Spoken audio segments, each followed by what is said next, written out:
성경은 빌립보서 2장 1절로 11절, 빌립보서 2장 1절로 11절까지 읽겠습니다.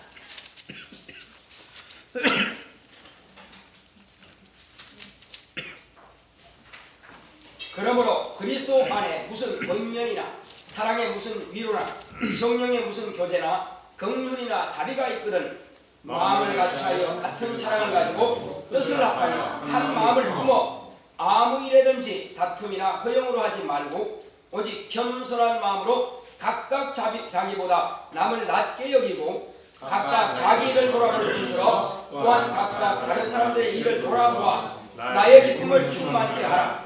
너희 안에 이 마음을 품어라. 곧 그리스도 예수의 마음이니 그는 본곧 하나님의 본체시라 하나님과 동등됨을 취할 것으로 여기지 아니하시고 오히려 자기를 비어 종의 형체를 가져 사람들과 같이 되었고 사람의 모양으로 나타나셨으며 자기를 낮추시고 죽기까지 복종하셨으니 곧 십자가에 죽으시니라.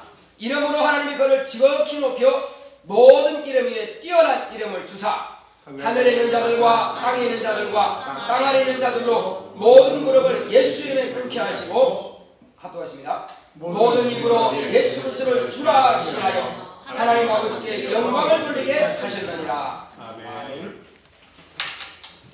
인자의 마음 시작. 하나님은 자존자이시다. 하나님은 한없이 높으시며 한없는 존경과 영광을 받으실 존귀하신 분이시다. 하나님이 얼마나 높으신 분이신가를 아는 것이 우리의 신앙이다. 존귀하시고 거룩하신 그분을 알고 섬기는 것이 우리의 믿음이다. 하나님이 얼마나 존귀하신 분임을 알고 존귀하게 여기며 영광을 돌리는 자가 우리 신앙의 척도다. 심판날에 하나님을 높이는 자와 그렇지 못하는 자의 결과가 나타날 것이다. 성경을 읽을수록 높으신 하나님을 깨닫게 된다. 신앙생활을 자기를 향한 목표를 두고 하는 자와 하나님을 향한 목표를 두고 하는 자가 있다. 자기를 향한 자는 자기 이기를 완성하려 한다. 그러나 하나님을 향한 자는 그 이름을 높이고 영원롭게 하며 그분만의 성공을 소망한다. 하나님을 모독하거나 이름을 망령되이하면 죄를 없다하지 않는다. 인자란 하나님이 자신을 보내신 그의 신분이다.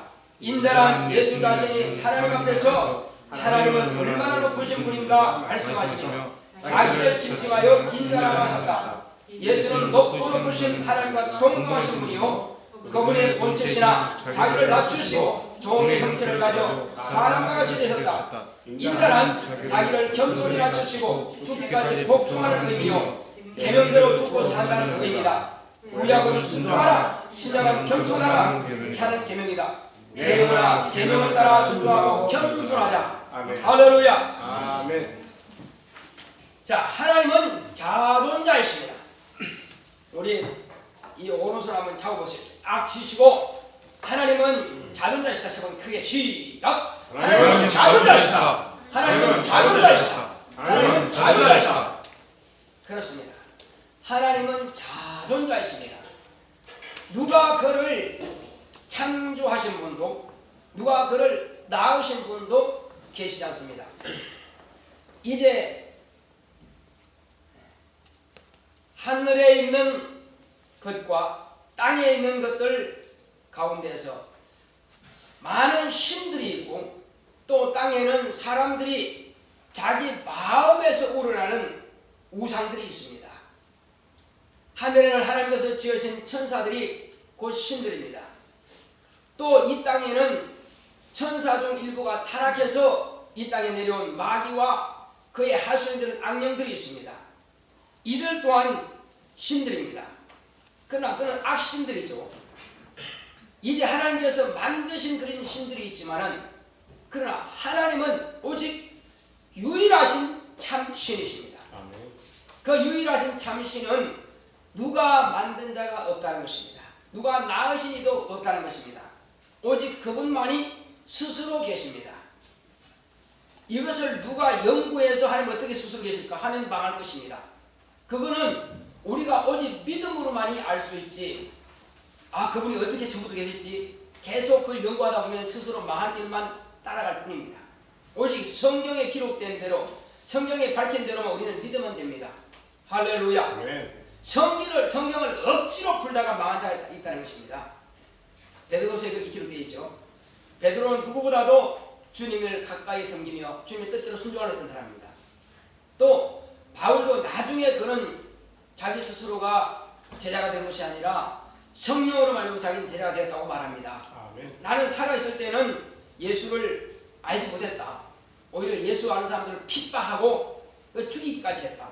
그런데 내가 다메섹 노상에서 과연 환상 중에 주님을 만나고 나는 그분의 제자가 되었다고 지금도 큰 소리 치고 있어요. 아멘. 그의 제자들, 특히 우리 한국교회는 장로교회들이 많습니다. 다 바울 신학을 많이 따르죠. 어쨌든 그처럼 이 바울은 신약 성경 가운데 절반 정도를 기록했다고 볼 수 있습니다. 그만큼 그 영향이 기대하죠. 그는 신학자 중에 신학자요, 율법사 가운데 율법사입니다. 율법으로는 아주 그냥 도가 틀 정도입니다. 그가 얼마나 똑똑했느냐면은 헤롯 왕도 바울아, 네가 많은 지식이 너를 미치게 했다. 어디에 열심히 쓰다고요? 그건 율법에 열심히 있는 사람입니다. 그런데 다메섹 노상에서 예수를 환상 중에 만난 이후에 그가 회개하고 성령을 받고 나서는 이제 알았다는 것입니다. 뭘 알았어요? 율법과 선지자의 모든 글이 오실 메시아에 대해서 이야기했구나. 그 오실 메시아를 지금까지 우리들은 기다리고 있지만 그러나 바울은 알았습니다. 아, 그리스도가 오실 메시아라고 하는 것을. 그때 변화되고 나서는 그때부터 바로 복음을 전하기 시작합니다. 아니 어제까지만 해도 율법에 열심히 있어서 율법을 어기고 만약에 나사렛 예수가 부활했다고 하는 사람이 있으면 다 죽일 것이다. 이렇게 해서 살기둥둥해서 그 제자들을 잡아 죽이려 다녔던 그 사람이 말이요. 갑자기 다음날부터 변화됐다고 그냥 뭐하고 다닙니까? 예수는 살아계시다고 말하고 있으니 남들이 볼 때 미쳐도 보통 미친 게 아닙니다. 그러니까 헤로드 왕이 뭐라 그럽니까? 바울아, 네가 참 많은 지식대로 미치겠다. 근데 바울의 대답도 가관입니다. 내가 미쳐도 주를 위해서 미쳤다는 것입니다. 그러니까 미쳤다고 하는 것을 그냥 그대로 내가 안 미쳤다고 말하는 것이 아니라 나 예수 미친 사람이라는 겁니다. 이것이 옳은 것입니다. 여러분들이 세상에서도 아주 그 한 분야의 전문가를 뭐라 그럽니까? 장이라 그러죠. 장이. 제 이름 끝자가 배제 장입니다. 장입니다. 근데 그런 장이가 아니라 바로 그런 모든 그 일에만큼은 충만하게 아주 탁월하게 일할 수 있는 사람이 바로 장인입니다. 그걸 장인이다. 그러니까 이 바울은 바로 장인입니다. 그래서 우리는 한국말로 쟁이라고 그러죠. 특히 경상도사들 쟁이라고 합니다. 쟁이는 뭐냐? 예수 쟁이라고 그러죠. 예수에 미친 사람, 예수의 전문가. 그러니까 뭔 말만 하면 예수가 나옵니다. 실컷 이 분야에서 일하다가 끝에 가면 뭐라고 그럽니까? 예수 믿어야 구원받는다고. 예수 믿으면 복을 받는다고. 예수 믿어야 산다고. 예수 믿어야 천국 간다고. 계속 예수로 끝나버립니다. 그러니까 저 사람은 말하지 않는다고. 왜 그래요? 예수쟁이니까. 예수님 말만 잘한다고. 진짜 말만 잘합니까? 정직하지. 그렇습니다. 바울이 바로 헤롯 왕이 볼 때는 예수쟁이입니다. 그래서 예수에 완전 미친 사람입니다. 그렇지만 미쳐도 내가 주를 위해서 미쳤고 내가 정신이 온전해도 내가 주를 위해서 온전하다. 내가 사나 죽으나 주의 것이고 먹든지 마시든지 쉬든지 내가 잠자든지 뭘 하든지 간에 예수를 위해서 내가 일하겠다는 것입니다. 여러분도 그런 마음을 가지고 있습니까? 그게 정상입니다. 안 믿는 사람들이 볼 때는 비정상이고 진짜 미친 것 같지만은 그러나 우리는 못 미쳐서 오히려 한입니다. 실제로 확실하게 미치면 전도가 되는 것이고 확실하게 미치면 저 아들의 상이 클 것입니다. 예수님 볼 때 뭐라 그럽니까? 사람들이 볼 때 뭐라고 그랬어요? 미쳤다 했습니다. 심지어는 예수님의 모친과 동생들도 예수를 뭐하러 왔다고 그랬어요? 잡으러 왔어요. 왜 잡으러 왔습니까? 미쳤다에 잡으러 왔다고 했습니다. 그렇습니다. 예수님은 아버지 말씀에 미친 겁니다. 아버지 계명에 미친 것입니다. 왜 미쳤어요?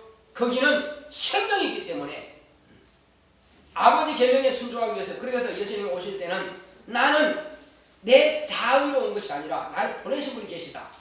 아버지께서 나를 보내신 내게 왔다고 했습니다. 그리고 또 왜 왔다고 하셨습니까? 나는 내 뜻을 행하러 온 것이 아니라 내 의를 행하러 온 것이 아니라 아버지 뜻을 행하러 왔다고 말씀하신 것입니다. 아버지 뜻이 그럼 뭡니까? 아버지 뜻은 곧 나를 믿는 자마다 영생을 얻게 하는 것이라 했습니다. 영생을 얻게 하는 것. 누구든지 예수를 주라 시인한 사람은 구원받는 것이요 영생을 얻는 것이요. 그러나 예수를 알지 못하고 여전히 유대교인처럼 율법만 따라가고 여전히 선자의 예언서만 뒤적거리고 있다면 메시아 오실 메시아를 지금 찾고 있다면 기다리고 있다면 그는 망할 것입니다. 오늘날 율법을 지키지 말라는 것은 아닙니다. 예수님 율법 폐하라고 오르다고 하신 것이 아닙니다. 율법을 완성시키러 왔다고 했습니다. 율법에 분명히 부족한 부분이 있습니다. 그게 뭡니까? 진리의 법으로 볼 때 부족한 겁니다. 그러나 율법은 율법 자체로서 온전합니다. 그러나 진리의 법으로 볼 때는 플러스할 부분이 있습니다. 율법은 정죄하는 법입니다. 율법에서 용서받을 길은 없습니다. 물론 짐승의 피를 잡아서 하나님 앞에 속죄 제물을 드리고 화목 제물을 드립니다. 그러면 어디까지 여러분들이 용서받습니까? 여러분들은 육체로 범한 죄만 용서받습니다. 그러나 영원한 용서는 없습니다. 영원한 사함이 없습니다. 만약에 짐승의 피가 인간의 죄를 영원히 용서할 수 있다면 하나님의 아들이 고난의 죽음 당할 필요는 없을 것입니다. 그러나 짐승의 피는 육체 하나고 짐승은 영이 없기 때문에 그러므로 영의 죄까지는 살 수가 없다는 것입니다. 그래서 하나님께서 우리에게 아들을 보내주신 목적은 우리 영혼이 죽을 수밖에 없는, 아니 이미 죽어버린 우리 영혼을 살리기 위해서 아들을 보내신 것입니다. 할렐루야. 아멘. 뭐하러 보내셨다고요? 아들을 보낸 것은 우리 영혼을 살리기 위해서. 율법은 육체의 예법만 되어서 몽학선생으로서 어머니 품에서 아이들을 율법으로 양육하는 모친이 있습니다. 자, 그러나 이방인들은 그렇게 율법을 배운 적이 있어요, 없어요? 없습니다. 저와 여러분들 어렸을 때부터 배운 적이 없습니다. 다만 이방인들이 가지고 있는 것은 양심이라는 것이 있습니다. 그 양심의 법으로만 자기가 스스로 자기를 정죄하고 판단합니다. 그러나 양심의 법도 온전치 못합니다. 하물며 율법도 진리의 법으로 볼 때는 다 완성된 것이 아닌데 하물며 우리 인간의 양심이, 그러니까 이 인간의 양심이라고 하는 것은 다 다릅니다. 한국인의 그런 속성, 민족성이 다르고요. 또 다른 독일인의 민족성이 좀 다릅니다. 물론 살인하고 이런 것은 다 비슷하다 할지라도 그러나 각각 한국법이 독일에 맞지 않습니다. 다 각각 그 자란 또 그 나라에 따라서 법이 달릴 수가 있습니다. 그러나 하나님의 법은 하늘에서나 땅에서나 그리고 과거나 오늘이나 현재나 미래나 똑같이 동일합니다. 그 법을 초월할 수가 없습니다. 하나님의 법은 명령하시기 전에 처음부터 그 법이 있는 것입니다. 모세 때의 율법을 말씀하셨지만 그러나 모세 이전에도 하나님 법은 본래 있는 것입니다. 하나님께서는 없는 것을 내놓는 것이 아니라 본래 있는 것입니다. 하나님께서는 천지와 만물을 창조하실 때에 본래 뜻이 정해져 있던 것입니다. 정해진 뜻이 하나님의 어느 때가 되어서 그 창조를 말씀하셨고, 그리고 하나님 아들을 보내실 때도 어느 날 갑자기 인간이 범죄하니까는 응급결에 인간을 구원하겠다 해서 아들을 보내신 것이 아니라 인간이 죄를 짓든지 안 짓든지 간에 하나님께서는 이미 아들을 보내기로 정하신 것입니다. 그리고 정한 그 뜻대로 아들을 보내신 것입니다. 다만 그 어간에 인간이 범죄함으로 말미암아서 하나님의 아들이 고난의 죽임을 당하는 그리스도라는 직분을 가지고 오신 것입니다.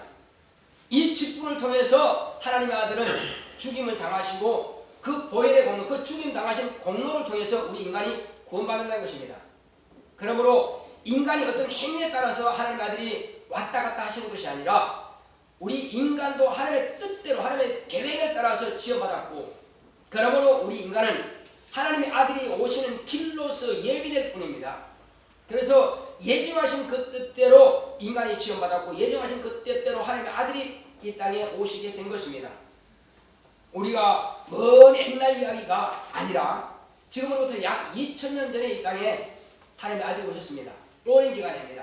하나님께서는 말씀을 볼 때에 하루가 천년 같고 천년이 하루 같다 했습니다. 하나님의 시간대로 보면은 그렇게 긴 세월이 아닙니다. 그런데 어떤 사람들은 아니 주인이 곧 오신다더니 여태까지 안 오시는 거 보니까는 정말 그게 참말일까 의심하는 사람이 있습니다. 아닙니다. 하나님은 다만 우리에게 지금 베풀어 주시는 이 누수 기간입니다. 은혜의 시간입니다. 이렇게 시간을 늘려서 기다리고 계십니다. 뭘 기다립니까? 더 구원받을 사람들을 기다리고 계십니다. 빨리 돌아오라는 것입니다. 그런데 불은 관에 이 천국문이 닫힐 때겠다는 것입니다. 그 문이 닫히면 아무리 들어가고 싶어도 못 들어갑니다. 이제 바로 지금이 구원의 날이라 지금이 은혜 받을 만한 때입니다. 이때에 누구든지 예수를 주라 신하고 돌아오면 구원받는 것이지만 그러나 그가 이후로 신하지 않고 돌아오지 않으면 멸망할 것입니다. 성경에는 곧 5 처녀와 5 처녀 이 10처녀에 비교했습니다. 어떤 처녀는 신랑이 온다는 것을 알고 잔치집에서 이제 놉니다. 그 등불을 다 준비했죠. 밤이 되니까 준비했는데 지혜로운 5 처녀는 올 때 미리 기름을 다 준비해서 있습니다. 신랑이 늦게 오면은 기름을 또 이렇게 더 보충하기 위해서. 그런데 어리석은 5 처녀는 그냥 그 들어있는 그 뭐라 그러죠? 호롱이라 그러나? 어쨌든 우리 한국말은 호롱이 있습니다. 거기다 기름 채운대로 다 달아버렸습니다. 이제 신랑이 늦게 오니까. 그러니까 이제 기름 가지고 있는 사람들한테 뭐라 그럽니까? 기름 좀 나눠달라 그러죠. 근데 그 사람도 지혜로워요. 지혜롭지 않으면 준비했겠어요? 자, 내가 나눠주면 나도 부족하고 너도 부족하니까 차라리 파는 자들이 가서 사라. 그러면 너도 충분히 할 거냐. 근데 전부 다 사러 갔습니다. 근데 그 시간대 누가 왔다고요? 신랑이 와버렸습니다. 신랑이 딱 들어오면 이스라엘 풍성에는 문이 닫힙니다. 그러니까 누구든지 들어주지 않습니다. 그걸 끝입니다. 성령 충만한 것이 지금 우리는 기름을 예배한 5 처녀와 같습니다. 성령 충만함으로 자기를 준비하는 것입니다. 성령 충만함으로 언제 주님께서 오실지라도 우리는 그분을 맞이할 준비가 되는 것입니다. 그러나 어리석은 사람들은 성령 충만한 것보다도 내 세상 일에 충만합니다. 내 인체 정욕에 충만하고 내 일에 충만하고 자기 일에 바쁩니다. 그러므로 언제든지 주님께서 오실 때에 준비하지 않은 사람들은 천사장의 나팔 소리하면서 주님께서 호령하실 것입니다. 올라오라 부르실 때에 듣지 못할 것입니다. 왜? 자기 일이 바쁘니까 언제 그것이 들리겠어요? 그러나 깨어있는 사람, 말씀을 상고하고 말씀을 듣고 기도하고 그날을 사모하고 말씀에 순종해서 전도하고 이렇게 열심히 있는 사람들은 주님의 음성을 들을 것입니다. 할렐루야. 아멘. 저와 여러분들은 그러한 영감이 있어야 됩니다. 영감이 있다고 하니까 무슨 환상본다 그런 뜻이 아닙니다. 그런 영감은 하나님의 말씀을 항상 가지고 있는 사람이고 그 말씀에 순종할 능력이 있는 사람입니다. 그 영감을 따라서 하나님께서 명하신 대로 날마다 우리가 그렇게 순복해야만 될 것입니다. 그런데 우리가 기도하지 않고 깨어있지 못하면 어느 날 내 심령이 흐려집니다. 무뎌집니다. 어두워집니다. 그러므로 주의 말씀도 보는 것을 등한히 하고 말씀을 순종하는 것도 등한히 하고 그래 어두워지다 보면은 나중에 자기 일에 바쁘다 보니까는 결국은 주님과 멀어지죠. 자, 이제 주님께서 우리에게 하시고자 하시는 말씀은 우리에게 믿음을 가지라고 하십니다. 자, 우리의 믿음이 뭡니까? 하나님은 한없이 높으신 분이십니다. 한없이 높으신 분입니다. 그리고 그분은 이 땅에 우리에게 아들을 보내서 하나님이 어떤 분이신가 하는 것을 가르쳐 주십니다. 예수님은 분명히 말씀드리지만 하나님의 본체 형상이라고 히브리서 기록되어 있습니다. 여기도 하나님과 동등하신 분이라고 기록되어 있죠. 그분은 하나님과 동등하시지만은 당신의 입으로 뭐라고 하십니까? 당신의 입으로는 아버지는 나보다 크심이라 이렇게 말씀하십니다. 그리고 아버지와 나는 하나이라고 말씀하십니다. 동등한 것도 맞지만은 그러나 자기를 낮추실 때는 아버지는 크시다고 이렇게 말씀하십니다. 그러므로 하나님은 아무도 눈으로 본 자가 없습니다. 아버지 하나님은 하늘엔 천사도 보지 못하고 우리 인간도 그분을 볼 수가 없습니다. 그분은 이 사무엘서 보게 되면 하늘과 하늘들이라도 바로 이 하나님을 모실 수가 없다는 것입니다. 그럼 무슨 뜻입니까?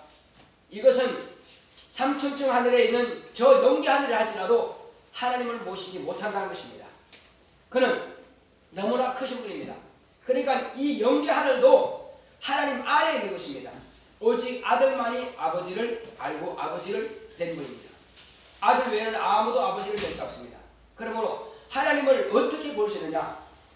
과거에는 천사를 통해서 하나님께서 당신을 현현하셨지만 오늘날은 아들을 통해서 이 땅에 하나님을 현현하신 것입니다.